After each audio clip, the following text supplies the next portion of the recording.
ನಮಸ್ಕಾರ ಸ್ನೇಹಿತರೆ, ನಮ್ಮ ಕೆಪಿಎಸ್ ಕನ್ನಡ ಪಾಠಶಾಲೆ ಚಾನೆಲ್ಗೆ ಸ್ವಾಗತ. ಮಾತೃಭಾಷೆ ಕನ್ನಡ ಅಲ್ಲದೇ ಇರುವ ಮಕ್ಕಳಿಗೆ ಸುಲಭವಾಗಿ ಕನ್ನಡ ಕಲಿಸುವ ನಮ್ಮ ಈ ಪ್ರಯತ್ನಕ್ಕೆ ಪ್ರೋತ್ಸಾಹ ಇರಲಿ. ಚಾನೆಲ್ ಅನ್ನು ಲೈಕ್ ಮಾಡಿ, ವಿದ್ಯಾರ್ಥಿಗಳೊಂದಿಗೆ ಶೇರ್ ಮಾಡಿ, ಸಬ್ಸ್ಕ್ರೈಬ್ ಮಾಡಿಕೊಳ್ಳಿ. Hello friends, welcome to our KPS channel. This channel to teach Kannada in an easy way to children whose mother tongue is not Kannada. Please encourage us, like the channel, share with other students and subscribe our channel. ಇವತ್ತು ನಾನು ಆಯ್ಕೆ ಮಾಡ್ಕೊಂಡಿರೋದು 3ನೇ ತರಗತಿ ಮಕ್ಕಳಿಗೋಸ್ಕರ ಒಂದು ಪಾಠ 15 ಆಡೋಣ ಬಾ. Today I have selected a lesson for 3rd standard students. Lesson number 15, ಆಡೋಣ ಬಾ. Come let us play. ಕಿಶೋರ ಜೋರಾಗಿ ಅಳುವ ಸದ್ದಿಗೆ ಅವನ ಅಜ್ಜ ಹೊರಗೆ ಬಂದರು. ಅಳಲು ಕಾರಣ ಏನೆಂದು ಕೇಳಿದಾಗ ಪ್ರಮೀಳಕ್ಕ ತನ್ನನ್ನು ಆಟಕ್ಕೆ ಸೇರಿಸಿಕೊಳ್ಳುತ್ತಿಲ್ಲ ಎಂದು ದೂರಿದನು. ಅಜ್ಜ: ಪ್ರಮೀಳಾ ತಮ್ಮನನ್ನು ಕರೆದುಕೊಂಡು ಆಡಬಾರದೇಕೆ? ಪ್ರಮೀಳ: ಅಜ್ಜ, ನಾನು ಕುಂಟೆ ಬಿಲ್ಲೆ ಆಡೋಕೆ ಪದ್ಮ ಬರುತ್ತಾಳೆ. ಕಿಶೋರನಿಗೆ ಕುಂಟೆ ಬಿಲ್ಲೆ ಆಡಲು ಬರುವುದಿಲ್ಲ. ನಾನು ಹೇಗೆ ಅವನನ್ನು ಆಟಕ್ಕೆ ಸೇರಿಸಿಕೊಳ್ಳಲಿ? ಅಜ್ಜ: ಕಿಶೋರನ ಜೊತೆ ಆಡುವವರು ಯಾರೂ ಇಲ್ಲ, ಅವನಿಗೆ ನಾನು ಆಟ ಹೇಳಿಕೊಡುವೆ. So now, let us see what is happening here. ಕಿಶೋರ ಜೋರಾಗಿ ಅಳುವ ಸದ್ದಿಗೆ ಅವನ ಅಜ್ಜ ಹೊರಗೆ ಬಂದ. There's a boy, Kishore. He is crying. So hearing that noise, the grandfather came out of the house. ಅಳಲು ಕಾರಣ ಏನೆಂದು ಕೇಳಿದಾಗ ಪ್ರಮೀಳಕ್ಕ ತನ್ನನ್ನು ಆಟಕ್ಕೆ ಸೇರಿಸಿಕೊಳ್ಳುತ್ತಿಲ್ಲ ಎಂದು ದೂರಿದನು. He complained about his sister because didn't allow him to play. So Kishore complained to grandfather. Ajja means grandfather told. Pramila tammanannu karadukondu aadabaradeke? Pramila, you have to take your brother for playing. Join him, Pramila told.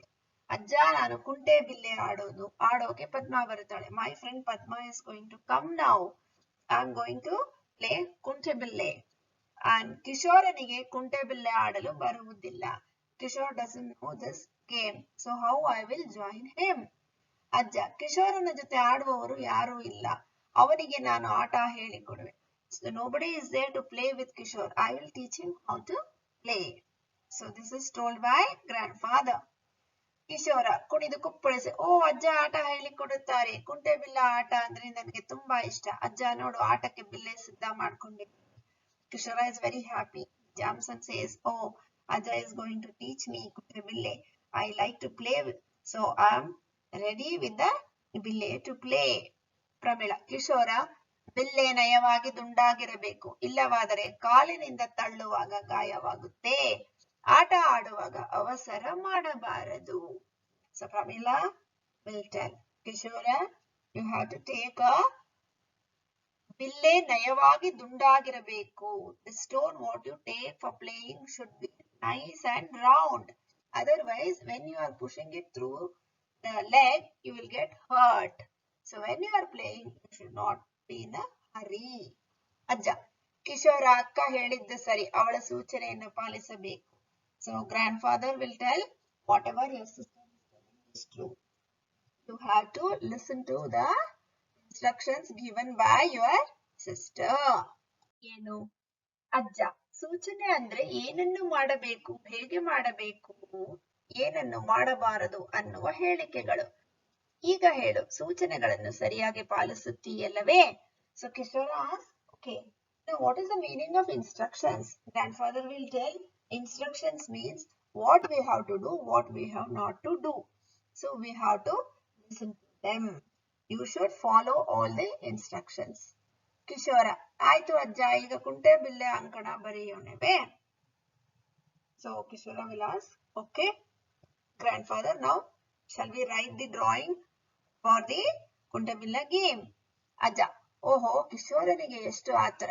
ಆಗಲಿ, ಗಮನವಿಟ್ಟು ಕೇಳು. ಮೊದಲು ನೆಲದ ಮೇಲೆ ಎಡಬಲಕ್ಕೆ ಹೊಂದಿಕೊಂಡಂತೆ ತಲಾ 4 ಚೌಕಗಳು ಬರುವಂತೆ 8 ಚೌಕಗಳನ್ನು ಬರೆ. ಎರಡೂ ಸಾಲಿನ ಕೊನೆಯ 2 ಚೌಕಗಳು ವಿಶ್ರಾಂತಿಗಾಗಿ ಇರುವ ಚೌಕಗಳು. ಇವುಗಳನ್ನು ಮೂಲೆಯಿಂದ ಮೂಲೆಗೆ ಬರೆದು ಗುರುತಿಸು. So Ajja is teaching how to draw the drawing on the floor for playing. So first you have to draw 4 squares from left to right. So there will be 8 squares. So the last 2 will be for taking rest. You have to put a cross in that. Pramila, ಅಜ್ಜ ನೀನು ಈ ಆಟ ಆಡಿರ್ತೀಯಾ? ಅಜ್ಜ ಓಹೋ ನಾನು ಆಡಿದ್ದೆ. ನಮ್ಮ ಕಾಲದಲ್ಲಿ ಇನ್ನೂ ಎಷ್ಟೋ ಬೇರೆ ಬೇರೆ ಆಟಗಳು ಇದ್ದವು.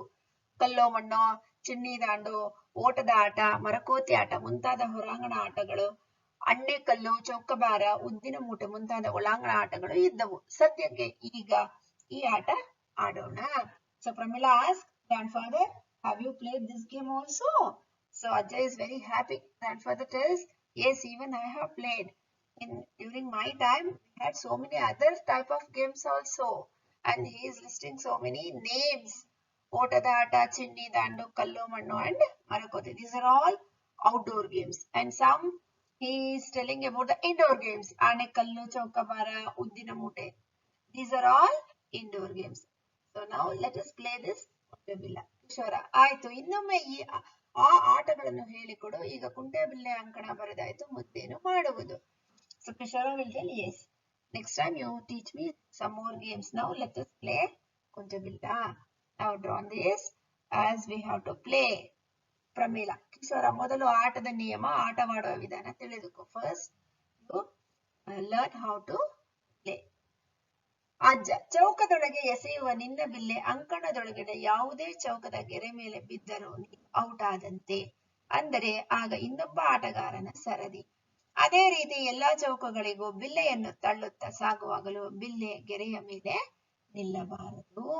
First you have to throw that stone what you have in your hand and it should not fall on the lines. If it falls on the line, you are out. So the next person will come to play. So like that you have to push the stone to all the boxes and it should not stand on the line. Pramila, ಮೊದಲ 3 ಚೌಕಗಳನ್ನು ಬಿಲ್ಲೆ ತಳ್ಳುತ್ತಾ ಸಾಗಿ 3ನೇ ಚೌಕದಿಂದ ಬಿಲ್ಲೆಯನ್ನು ಪಕ್ಕದ ಚೌಕಕ್ಕೆ ತಳ್ಳಿ ಘಟ್ಟದ ಮನೆಗಳಲ್ಲಿ ಕಾಲು ಬಿಟ್ಟು ವಿಶ್ರಾಂತಿ ತೆಗೆದುಕೊಳ್ಳಬೇಕು. ಪಕ್ಕದ ಘಟ್ಟದ ಚೌಕದಿಂದ ಕುಂಟುತ್ತಾ ಬಿಲ್ಲೆಯನ್ನು ಹಿಂದಿನ ರೀತಿಯಲ್ಲಿ ತಳ್ಳುತ್ತಾ ಹೋಗಬೇಕು. So the first Pramila is explaining what to do, how to do. First 3 boxes you have to keep on pushing that stone and from that third onwards you have to push it to the next one and you have to take rest in the last corner one where we have put the cross. There you can take your leg. ಪಕ್ಕದ ಘಟ್ಟದ ಚೌಕದಿಂದ ಕುಂಟುತ್ತಾ ಬಿಲ್ಲೆಯನ್ನು ಹಿಂದಿನ ರೀತಿಯಲ್ಲಿ ತಳ್ಳುತ್ತಾ ಹೋಗಬೇಕು. Just like same thing you have to repeat this line also. ಅಜ್ಜ, ಹೀಗೆ ಕುಂಟುವಾಗ ದೇಹದ ನಿಯಂತ್ರಣ ತಪ್ಪಿ ಮಡಿಸಿದ ಕಾಲನ್ನು ನೆಲಕ್ಕೆ ಊರಿದರು ಕುಂಟುತ್ತಾ ಗೆರೆಯನ್ನು ತಳ್ಳಿದರು ಔಟ್ ಆದಂತೆ. When you are doing this, if you lose control over the body and if your feet touches the leg, then you are out. Pramila, ಕೊನೆಯ ಚೌಕಕ್ಕೆ ಬಂದ ಮೇಲೆ ಅಲ್ಲಿಂದ ಬಿಲ್ಲೆಯನ್ನು ಅಂಕಣದಿಂದ ಹೊರಗೆ ತಳ್ಳಬೇಕು. ಅನಂತರ ಕೊನೆಯ ಚೌಕದಿಂದ ಹಾರಿ ಆ ಬಿಲ್ಲೆಯನ್ನು ತುಳಿಯಬೇಕು. ಅಲ್ಲಿಗೆ ಒಂದು ಸುತ್ತು ಮುಗಿದಂತೆ. So you come to the last box. From there you have to push that stone and it has to come outside. Then your one round is finished. ಅಜ್ಜ, ಎಚ್ಚರವಿರಲಿ, ಹಾಗೆ ಕೊನೆಯ ಚೌಕದಿಂದ ಬಿಲ್ಲೆಯನ್ನು ತಳ್ಳಿದ ಮೇಲೆ ಅದನ್ನು ಹಾರಿ ತುಳಿಯದಿದ್ದರೆ ನೀನು ಔಟ್ ಆದಂತೆ. ಹಾಗಾಗಿ ಬಿಲ್ಲೆಯನ್ನು ತಳ್ಳುವಾಗ ಸ್ವಲ್ಪ ಹತ್ತಿರದಲ್ಲೇ ತಳ್ಳಿಕೊಂಡರೆ ಹಾರಿ ತುಳಿಯಲು ಸುಲಭ. So this last instruction is given by the grandfather. When you are pushing the stone in the last end, you have to stamp on it and come out. So it is better you push very little distance from the last box. ಕಿಶೋರ, ಎಷ್ಟು ದೂರ ತಳ್ಳಿದರೂ ನಾನು ಹಾರಿ ತುಳಿದೆ. ಜಿಗಿಯುವುದೆಂದರೆ ನನಗೆ ತುಂಬಾ ಇಷ್ಟ. ಸರಿ, ಈಗ ನನಗೆ ಆಟದ ವಿಧಾನ ನಿಯಮ ತಿಳಿಯಿತು. ಈಗ ಆಟ ಆಡಲೇ ಅಜ್ಜ. ಕಿಶೋರ says, how much ever far it is, I will jump and I will stamp. I like jumping. So now I have understood the rules and regulations. Shall we play the game? ಅಜ್ಜ, ಸರಿ, ಮೊದಲು ಅಂಕಣದ ಮುಂದೆ ನಿಂತುಕೋ. ಬಿಲ್ಲೆಯನ್ನು ಬಲಭಾಗದ ಮೊದಲನೇ ಚೌಕಕ್ಕೆ ಎಸೆದು ಸೂಚನೆ ಆಟ. First you stand, take that small piece of stone, then put it in the first box, then you continue with your game. ಅಜ್ಜನ ಸೂಚನೆಯಂತೆ ಕಿಶೋರ ಬಿಲ್ಲೆಯನ್ನು ಮೊದಲನೇ ಮನೆಗೆ ಎಸೆಯುವನು. ಮುಂದುತ್ತಾ ಕಾಲಿನಿಂದ ಬಿಲ್ಲೆಯನ್ನು ಚೌಕದಿಂದ ಚೌಕಕ್ಕೆ ದೂಡುತ್ತಾ ಮೂರನೆಯ ಚೌಕದಿಂದ ಎಡಪಕ್ಕದ ನಾಲ್ಕನೇ ಚೌಕಕ್ಕೆ ದೂಡಿ ವಿಶ್ರಾಂತಿ ಘಟ್ಟದಲ್ಲಿ ಕಾಲೂರಿ ವಿಶ್ರಾಂತಿ ಪಡೆಯುವನು. ಮತ್ತೆ ಕುಂಟುತ್ತಾ ನಾಲ್ಕನೆಯ ಚೌಕದಿಂದ. So he is continuing as the instructions are given by the grandfather. First he put into the first box, then with one leg, 1 feet, he started pushing the stone. And the last, when he came to the last, he took rest. He can leave both his feet in that box. ಬಿಲ್ಲೆಯನ್ನು ದೂಡುತ್ತಾ 5, 6ನೆಯ ಚೌಕಕ್ಕೆ ಬಂದು ಅಲ್ಲಿಗೆ ಹೊರಗೆ ದೂಡಿ ತೆಗೆದು ಬಿಲ್ಲೆಯನ್ನು ತುಳಿಯುವುದು. He's coming to the last, 6th box, jumping and stamping on it and coming out. ಅಜ್ಜ, ಭೇಷ್ ಕಿಶೋರ, ತುಂಬಾ ಚೆನ್ನಾಗಿ ಆಡಿದ್ದೀಯ. ಮೊದಲನೇ ಸುತ್ತು ಇಲ್ಲಿಗೆ ಮುಗಿಯಿತು. So you have completed your first round successfully. Kishore, ಅಬ್ಬಾ, ಅಂತೂ ಒಂದು ಸುತ್ತು ಮುಗಿಯಿತು, ಎಷ್ಟು ಖುಷಿ ಆಯ್ತು, ಜೊತೆಗೆ ಸುಸ್ತು ಆಯ್ತು. So Kishore is very happy. He says, I'm very happy but I'm tired also. ಅಜ್ಜ, ನೋಡಿದೆಯಾ, ದೇಹಕ್ಕೆ ವ್ಯಾಯಾಮ, ಮನಸ್ಸಿಗೆ ರಂಜನೆ ಪಡೆಯುವುದೇ ಈ ಆಟದ ಮುಖ್ಯ ಉದ್ದೇಶ. So his grandfather says, body needs exercise and also your mind requires entertainment. That is the motto of this game. ಕಿಶೋರ, ಮುಂದೆ ಹೇಗೆ ಆಡುವುದು? ಕಿಶೋರ asked, how to play further. ಅಜ್ಜ, ಹೀಗೆಯೇ ಎರಡನೆಯ ಚೌಕದಿಂದ ಆರಂಭಿಸಿ ಆಟವನ್ನು 6ನೇ ಅಂಕಣದವರೆಗೂ ಮುಂದುವರಿಸಬೇಕು. ಮಧ್ಯೆ ಸೂಚನೆ ತಪ್ಪಿದರೆ ಔಟ್ ಆದದ್ದು. So you have to continue same way till the 6th box. In between, if you miss out any instructions, you are out. ಆಗ ಇನ್ನೊಬ್ಬರು ತಮ್ಮ ಆಟವನ್ನು ಆರಂಭಿಸುತ್ತಾರೆ. ಹೀಗೆ ಸರದಿಯ ಮೇಲೆ ಆಡಿ ಯಾರು ಮೊದಲಿಗೆ ಆಟವನ್ನು ಮುಗಿಸುತ್ತಾರೋ ಅವರು ಗೆದ್ದಂತೆ. ಈ ಆಟವನ್ನು ಬೇರೆ ಬೇರೆ ಕಡೆಗಳಲ್ಲಿ ಇನ್ನೂ ವಿಭಿನ್ನ ರೀತಿಯಲ್ಲಿ ಆಡುತ್ತಾರೆ. ಇಂದಿಗೆ ಇಷ್ಟು ಸಾಕು. ಈಗ ಅಕ್ಕಳ ಗೆಳತಿ ಪದ್ಮ ಬಂದಿದ್ದಾಳೆ, ಅವರಿಬ್ಬರು ಆಡಲಿ, ನಾವು ನೋಡೋಣ ಅಲ್ವೇ? So now grandfather is saying, so one by turn, all the players will play. Whoever will finish first, they are the winners. So in different places, they will play in different ways this game. Now your sister's friend Padma has come. Let both of them play. We shall see them playing. Kishora, ಆಗಲಿ ಅಜ್ಜ. Okay, grandfather. He says. Pramila, ಪದ್ಮ ಕುಂಟೆ ಬಿಲ್ಲೆ ಆಡತೊಡಗಿದರು. ಕಿಶೋರ ಖುಷಿಯಿಂದ ಆಟವನ್ನು ನೋಡತೊಡಗಿದರು. So Pramila and Padma started playing. So Kishora started watching them very happily. ಪದಗಳ ಅರ್ಥ: ವೈಖರಿ, ರೀತಿ, ಶೈಲಿ. ಆತುರ, ಅವಸರ. ಸಿದ್ಧ, ತಯಾರಾದ. ನಯ, ನುಣುಪು. ತಳ್ಳು, ದೂಡು, ನೂಕು. ಸುಸ್ತು, ದಣಿವು. ಟಿಪ್ಪಣಿ ಬರೆಯಿರಿ. ಹೊರಾಂಗಣ ಆಟಗಳು, ಮೈದಾನದಲ್ಲಿ ಆಡುವ ಆಟಗಳು, ಔಟ್ಡೋರ್ ಗೇಮ್ಸ್. ಒಳಾಂಗಣ ಆಟಗಳು, ಮನೆಯೊಳಗೆ ಕುಳಿತು ಆಡುವ ಆಟಗಳು, ಇಂಡೋರ್ ಗೇಮ್ಸ್. ಕುಂಟೆಯ ಬಿಲ್ಲೆ, ಒಂದು ಜನಪದ ಆಟ. ಕುಂಟೆ ಬಿಲ್ಲೆ ಎಂದು ಕರೆಯುವರು.